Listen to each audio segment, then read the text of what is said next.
हाँ जी, सभी स्टूडेंट्स को मेरा नमस्कार। तो फाइनली मई 24 के जो इंटर और फाइनल का जो रिजल्ट आना था वो आज डिक्लेयर हो चुका है और आप सभी स्टूडेंट्स ने अपना रिजल्ट देख भी लिया होगा।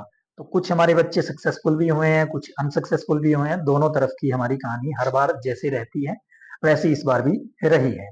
ठीक है सर, तो चर्चा हम दोनों के लिए करेंगे और सबसे पहले मैं बधाई देता हूं उन सभी स्टूडेंट्स को जो सीए बन चुके हैं और जो इंटर के स्टूडेंट है जो फाइनल की दहलीज में कदम रख चुके हैं। उन सभी को मेरी तरफ से बहुत बहुत बधाई, बहुत बहुत कॉन्ग्रेचुलेशन। ठीक है सर, तो हम चर्चा करेंगे अनसक्सेसफुल स्टूडेंट्स के लिए भी। तो वीडियो में आप अंत तक बने रहिए, इसमें आपको मोटिवेशन भी मिलेगी, गाइडेंस भी मिलेगी, सब कुछ हम एक एक करके चर्चा करेंगे।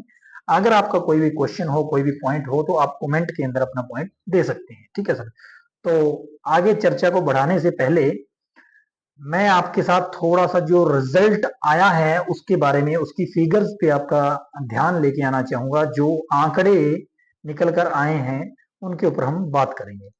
तो सर क्या है, पहले हम इंटर के बारे में बात करेंगे। मई 24 का जो आपका रिजल्ट का डेटा आया है, जो इंस्टीट्यूट ने अपने यहाँ पे डेटा दिया है, ट्विटर पे उन्होंने ट्वीट भी किया। तो सर ग्रुप 1 के अंदर अप्रोक्सीमेटली राउंड फिगर में बताऊंगा आपको 1,17,000 स्टूडेंट्स ने एग्जाम दिया है सर, इंटर के फर्स्ट ग्रुप का, जिसमें से अप्रोक्सीमेटली 32,000 स्टूडेंट पास हुए हैं। ठीक है सर, तो 27% रिजल्ट दिया सर, मोर देन इनफ है, अच्छा रिजल्ट दिया उन्होंने, कोई इसमें दो राय नहीं है।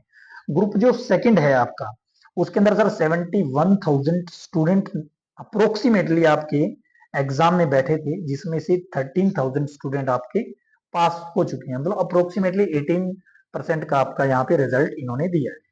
और थर्ड जो सर आपका बोथ ग्रुप का जो पेपर है, ठीक है, जो इंटर का है, उसके अंदर उन्होंने सर अप्रोक्सीमेटली 60,000 स्टूडेंट आपके यहाँ पे एग्जाम में बैठे थे, जिसके अंदर 11,000 स्टूडेंट, 11,000 स्टूडेंट एग्जाम क्रैक कर चुके हैं, क्लियर कर चुके हैं।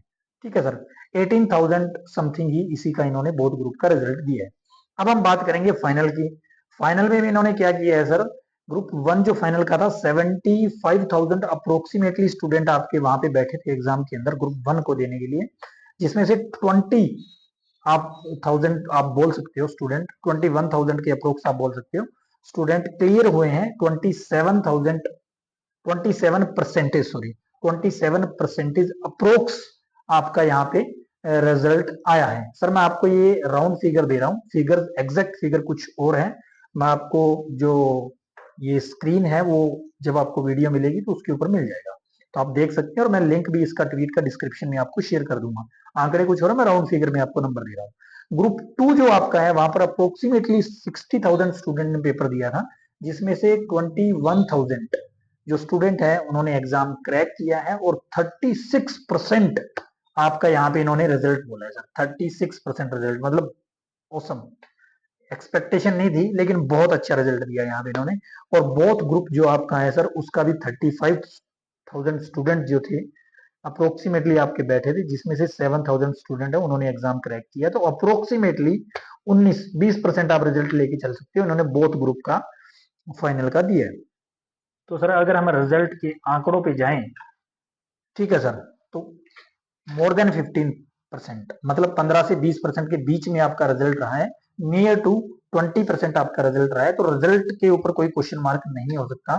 ठीक है सर, सिंगल सिंगल ग्रुप का तो इन्होंने बहुत अच्छा दिया है, 27%, 36% तक भी इन्होंने रिजल्ट दिया है सिंगल सिंगल ग्रुप का। तो रिजल्ट में तो कोई दो राय नहीं है सर, रिजल्ट ऑलमोस्ट अच्छा आया है।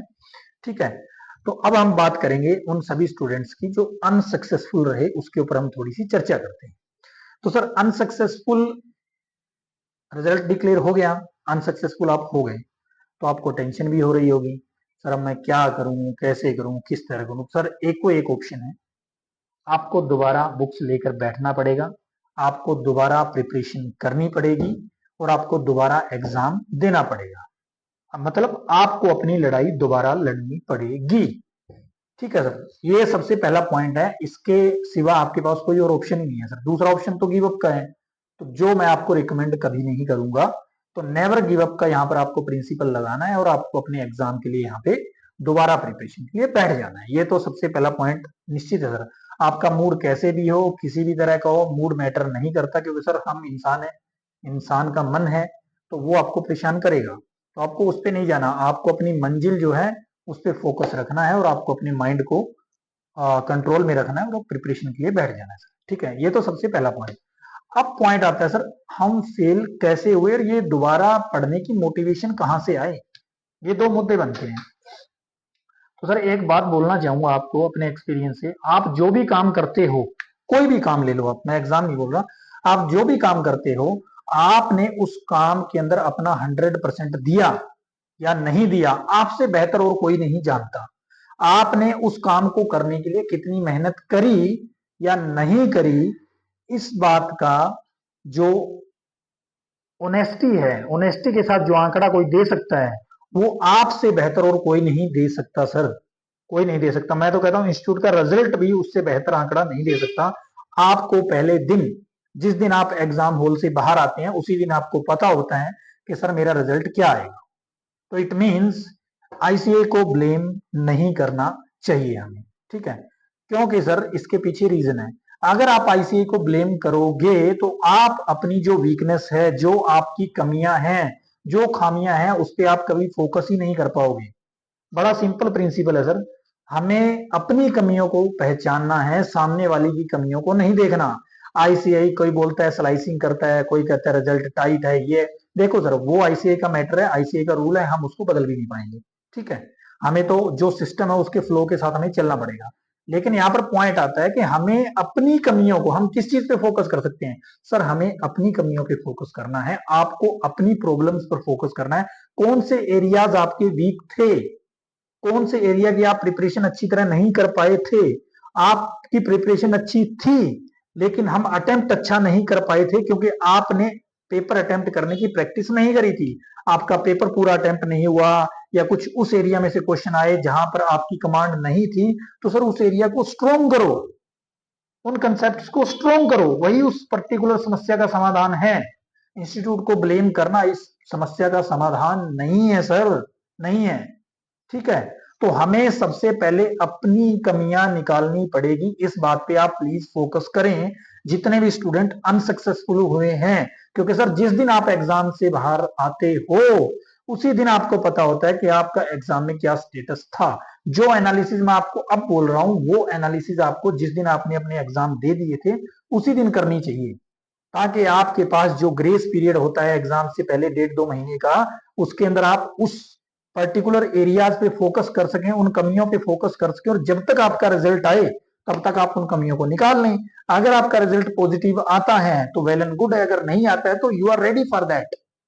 क्योंकि सर आपको पहले दिन से ही पता होता है कि मेरे साथ क्या होने वाला है, लेकिन आप इंतजार कर रहे हो, तो इंतजार नहीं करना चाहिए था आपको।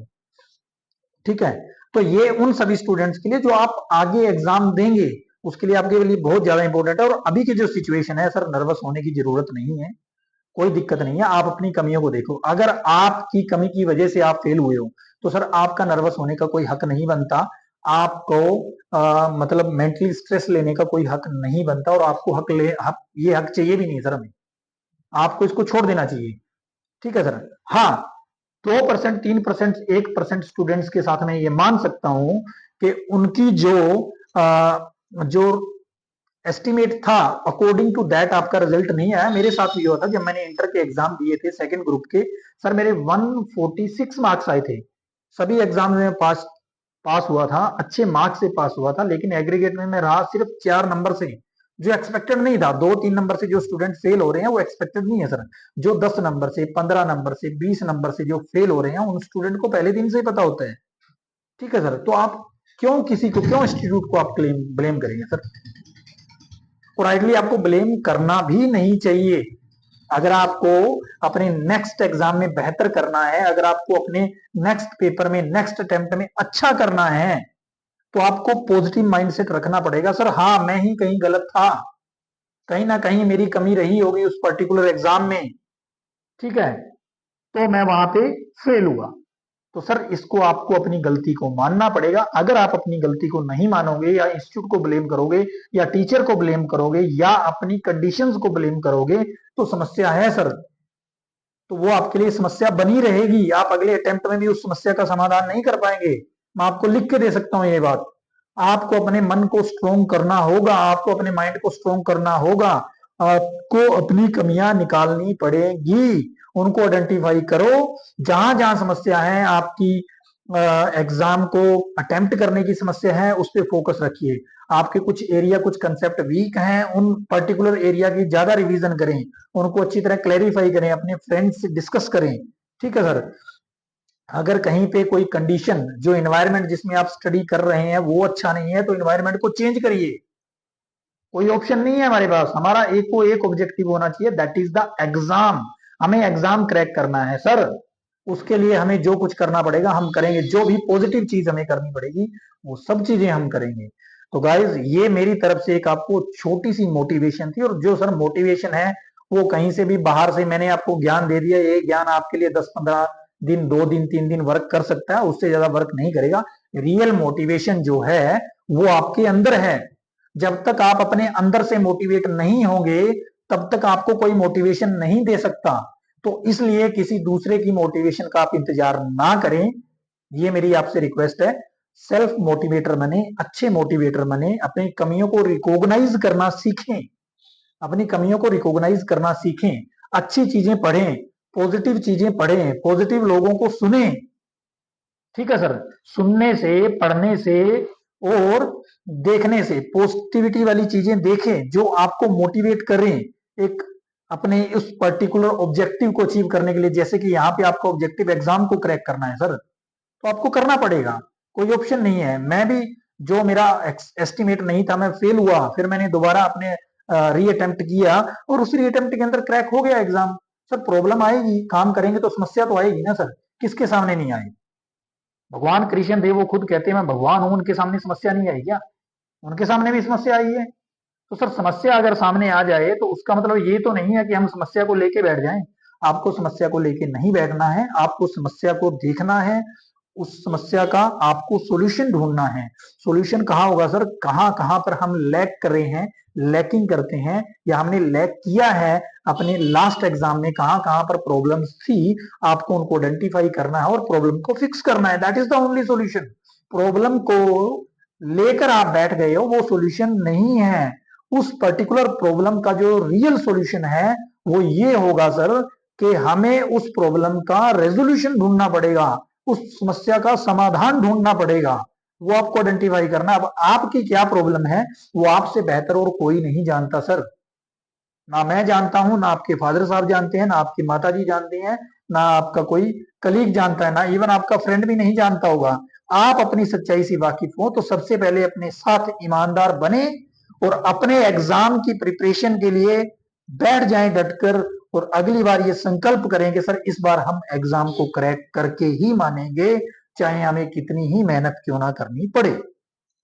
तो एक छोटी सी कोशिश थी उन सभी बच्चों के लिए, ठीक है, जो अनसक्सेसफुल रहे हैं इस अटेम्प्ट में। कोई प्रॉब्लम नहीं है सर, लड़ना पड़ेगा। एक बार फेल होंगे, 2 बार फेल होंगे, 3 बार फेल होंगे, बार बार तो फेल नहीं आएंगे सर। लास्ट तक लड़ेंगे लेकिन जीत कर निकलेंगे। यही आपका एम होना चाहिए, यही आपका माइंड सेट होना चाहिए, यही आपका ऑब्जेक्टिव होना चाहिए। और सर रियल मोटिवेशन आपका ऑब्जेक्टिव है, जो आपका एम है ना, उससे बेहतर ऑब्जेक्टिव, उससे बेहतर मोटिवेटर आपका और कोई नहीं होगा। आपका रियल मोटिवेटर क्या है? आपका ऑब्जेक्टिव। हर दम जब भी आप मोबाइल देखें या कोई रील देख रहे हैं, ठीक है, या फिर कोई ऐसी चीज देख रहे हैं जिसका आपकी जिंदगी में कोई रेलिवेंस नहीं है, अपने ऑब्जेक्टिव को याद करिए। क्या ये आपके उस पर्टिकुलर मंजिल को, उस ऑब्जेक्टिव को प्राप्त करने में, ठीक है, अचीव करने में क्या आपकी मदद करेगी? अगर वो नहीं कर रही है तो छोड़ दीजिए सर। आपका माइंड आपको सीधा सीधा बोल देगा, लीव इट यार, it is not for me, ये आपके लिए नहीं है। तो इसीलिए अगर आपको सेल्फ मोटिवेटर बनना है तो आपको क्या करना होगा? आपको अपनी कमियों को रिकॉग्नाइज करना होगा, उनको आइडेंटिफाई करना होगा, उनको मानना पड़ेगा, और हर दम, हर पल, हर सांस के साथ आपको अपने ऑब्जेक्टिव को अपने यहाँ पे फिक्स करना होगा। जब तक आपका ऑब्जेक्टिव आपके साथ नहीं है, आपके लिए सक्सेसफुल होना बहुत मुश्किल है सर, बहुत मुश्किल। आपको कोई मोटिवेट नहीं कर सकता इस दुनिया में, ना मैं कर सकता हूं, ना कोई और कर सकता है। सो प्लीज प्लीज प्लीज अपने ऑब्जेक्टिव को अपने माइंड में हमेशा बनाए रखें जब तक वो आपको मिल ना जाए। अगर आप अपने ऑब्जेक्टिव को अपने माइंड में रखेंगे तो वो जो ईश्वरीय ताकत है वो भी आपकी मदद करेगी। हाँ, दूसरा आपको क्या करना है, जिस भी ताकत पे आपको विश्वास है, आप जिस भी रिलीजन से बिलोंग करते हैं, जिस भी शक्ति में आप विश्वास करते हैं, उस पर्टिकुलर पावर को हमेशा अपने साथ फील करें, उस पर फेथ करें और वो पावर हमेशा आपकी हेल्प करेगी। ये मेरा दृढ़ विश्वास है। आप एक्सपीरियंस करेंगे तो आपको भी इसके ऊपर फेथ आ जाएगा। तो ये एक छोटी सी मोटिवेशन की कोशिश थी मेरी, ताकि आप सभी बच्चों को मैं मोटिवेट कर पाऊं और थोड़ा सा आपको बूस्ट कर पाऊं, अपनी अगली लड़ाई के लिए आपको तैयार कर पाऊं। सो अगेन उन सभी बच्चों को जो सक्सेसफुल हुए हैं, मेरी तरफ से बहुत बहुत बधाई, बहुत बहुत कॉन्ग्रेचुलेशंस। और जो बच्चे सक्सेसफुल नहीं हुए, डोंट वरी, हम होंगे कामयाब एक दिन का नारा अपने दिमाग में रखिए, अपने ऑब्जेक्टिव को अपनी खोपड़ी में रखिए, अपनी कमियों को रिकॉग्नाइज करिए, उनको दूर करिए और अचीव करिए। ठीक है, तो उनके लिए मैं बेस्ट विशेस रखता हूं और बेस्ट ऑफ लक बोलता हूं उन सभी बच्चों के नेक्स्ट अटेम्प्ट के लिए जो इस अटेम्प्ट में अनसक्सेसफुल रहे हैं। सो प्लीज इंस्टीट्यूट को ब्लेम ना करें, अपनी कमियों को निकालें और आगे बढ़िए। And thank you very much for watching my video. और अगर आपको वीडियो अच्छी लगी है तो प्लीज वीडियो को शेयर जरूर करिएगा, ताकि ज्यादा से ज्यादा बच्चों के पास ये स्पीच पहुंच सके और उनको एक अच्छी बूस्टिंग मिल सके, उनको एक अच्छा मैसेज मिल सके। And thank you again.